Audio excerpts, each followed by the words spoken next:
चढ़ल जेठ के मोहिना राजा जी की नत नइखन बेना।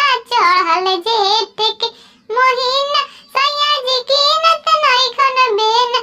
सखी हसीनावा से चलता पसीनावा प्रेम के कारनावा ना।